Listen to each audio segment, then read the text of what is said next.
Ô, Galalau, e o negócio da Xuxa Meneghel, hein? E a Xuxa Meneghel? Deixa ela pra lá, deixa ela pra lá. Mas você sabe que eu fiquei chateado pelo seguinte. Porque eu acho que tem umas coisas, tem uns negócios... Ela não precisava disso. Expor esse negócio pra ter mídia. Tirar do contexto. Depois de tanto tempo. Ela já é a Xuxa, né? Você convidou ela pra vir aqui? A Xuxa, não, mas ela não vem. Não quer. Ela vem amanhã. Porque tem umas coisas você tem que você tem que deixar no bastidor. Eu acredito que se a gente quiser contar mesmo o bastidor, é tanta coisa que acontece. Todo mundo tem esqueleto no armário, não tem? Opa. Minha avó que falava, mas ninguém é obrigado a tomar sopa de osso. Então, Deixa lá. então, mas né? por exemplo, você sabe que uma vez eu fui fazer um programa na Universal. Ó. Isso a gente não sabia. Da Jovem Pan. Não, eu fui lá. Ah, Universal nos Estados Unidos. E tinha um tradutor. Tinha um tradutor que era um tradutor, acho que ele era porto-riquenho. E tinha os bichos. Bicho da Universal. Tem os bichos. Os bichos da Universal. E tinha lá aqueles bichos que ficam lá. O Shrek. Não, tem os bichos que ficam tipo Mickey. Sim, tá na Universal, o Shrek. Que negócio ele tomou? Não, Que bicho que tem na Universal? Barney, Os bonecão. Os personagens da Universal. Não, é bicho. Os bichos. Não, Pateta. Os tigres. Pateta. E esse cara tem uma lição, que é o seguinte, e a gente tem que pensar isso. Porque o que acontece? A gente tá aqui fazendo o programa, certo? E aí passou o cara, ele falou, você tá vendo aquele cara? O cara tava fumando. O bicho. O bicho. Era o Barney. O Barney brincava com as crianças. Era o palhaço ele falou, tá vendo esse cara aqui, ó? Tá vendo aquele ali, ó? Ele falou, é o Barney.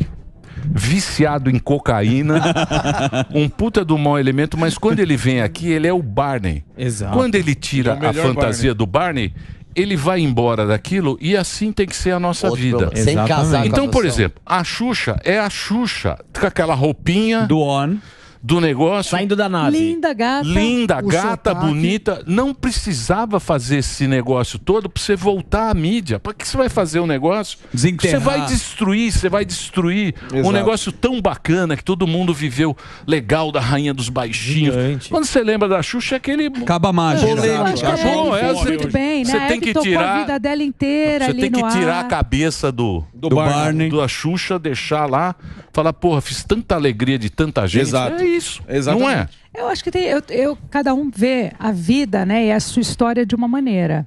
Eu penso muito diferente dela. Mas acho que ela encontrou um jeito que faz bem a ela, deve ter feito bem a ela. Ela não fez uma coisa obrigada, ela achou que esse seria talvez o melhor caminho. Eu não costumo falar do outro de jeito nenhum, não gosto de dar uma entrevista, não gosto de falar dos outros, porque eu acho que cada um tem seus motivos. E para falar que o meu tá certo, eu não preciso falar que o teu tá errado. A gente pode mudar de ideia. Talvez agora a gente pense assim, talvez amanhã alguém te faça uma proposta para você fazer uma biografia e você resolva cavucar lá seus podres e resolva contar para todo mundo.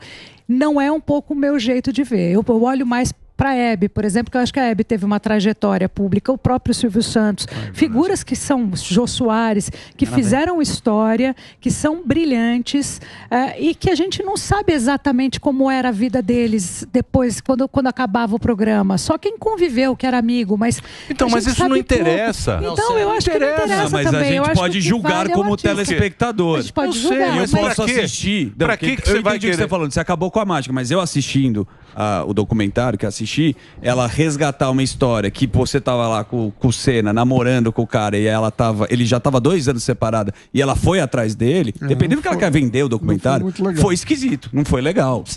Sim. Da Galalau foi. Sim, foi gratuito. Mas a Galisteu fez daquela história do limão à limonada. Ela foi lá, batalhou, foi fazer o programa na MTV. Sim. Olha o que essa menina fez. Deu a volta. Eu fui trabalhar, fui fazer o meu negócio trabalhando, né, gente? Eu acho que assim... Na sua. E eu continuo pensando assim. Eu gosto do que eu faço. Eu falo, exercer o meu ofício me dá um prazer que eu não sei te explicar. Quantas vezes eu tive aqui fora do ar e vim falar, gente, não me conformo, que eu tô fora do ar. Sim. Fiquei, sei lá, 9 anos fora da TV aberta, mas eu nunca parei de trabalhar, Emílio. Eu sabia que o meu negócio, eu nasci para isso, eu gosto disso, eu amo fazer o que eu faço, mas eu fiquei longe da TV aberta e tive que me virar de outras formas. Eu nunca parei de trabalhar. Eu vim aqui, eu fazia canal por assinatura, fui pro teatro, abri meu canal no YouTube, fui buscar outro jeito de continuar me comunicando. ainda que longe da TV aberta, mas sem perder o foco na TV aberta. Eu acho que esse é o meu caminho, trabalhar. Eu não fico voltando à história. Eu vivi essa história com o Ayrton, mas hoje eu tenho a minha família, eu tenho o meu marido. Eu falo que eu não conto essa história do Ayrton como um fardo, eu conto como um escudo. Eu acho assim, foi uma vida que eu vivi dos deuses. Eu tinha 19 anos. Mas você era uma pituleca maravilhosa. Nossa, põe a foto. 19 aninhos aí. Que espetáculo. Que espetáculo. Não que você não voltará. Eu tenho outras coisas, sabe? Eu falo que eu tenho outras histórias para contar, eu tenho um caminho hoje profissional muito diferente, muito bacana de falar. E daí as fotos, tem um pouco de tudo aí. Mas eu não fico vivendo e remoendo o passado, até porque ele me dói demais. Não só a minha história com o Ayrton. Na época do Ayrton eu perdi meu irmão, na mesma época. Me faltou muito dinheiro, eu vivi de favor. É uma história que não é das melhores para ficar revivendo. É uma história para eu olhar e falar, putz, que orgulho, vivi tudo isso, não tenho vergonha de nada do que eu vivi, mas eu prefiro olhar hoje e olhar para frente do que ficar remoendo uma coisa que me machuca muito.